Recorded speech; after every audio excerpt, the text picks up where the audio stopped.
First thing you want to do is at about the interval where you might be vacuuming around the furniture, just want to do a quick dust. You can use a microfiber cloth or a dried terry cloth towel, an old t-shirt.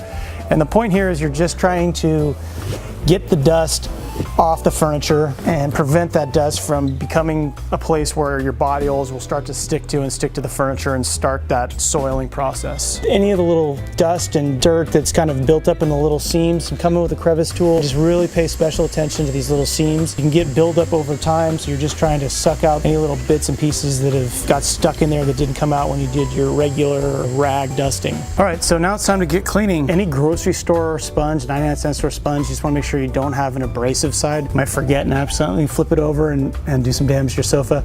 So little cheap basic sponge, load up the sponge. Don't let the spray nozzle fool you into thinking you're supposed to spray it all over the furniture. You need to load up the sponge and you're trying to create a lather. These bubbles in the air and the detergent essentially emulsify the soil, the body oils that have built up on your furniture. Real gentle, it's like washing a little baby. Not pressing, not rubbing hard, just gently letting those bubbles do the work.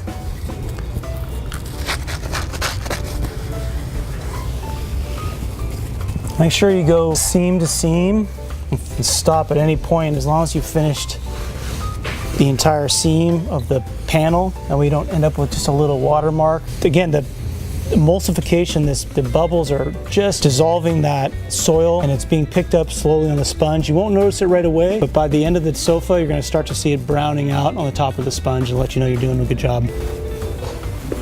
Again, we're being real gentle, just trying to help it dry.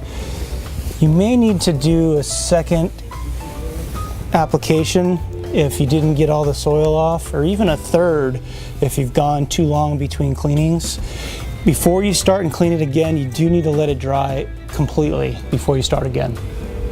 The next step is to condition. A conditioner gives the leather everything it needs to be soft and supple, and protected for years and years and years so your furniture lasts. Just squirt it right on. This is good for the leather, so you can be liberal. There is a point when putting too much on just doesn't absorb, so it kind of wastes it.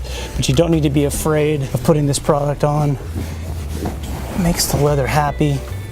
Make sure you're getting all the areas of the leather, sides of the cushions, sides of the back pillows. If your sofa is against the wall, pull it away from the wall and do the outside back of the furniture as well.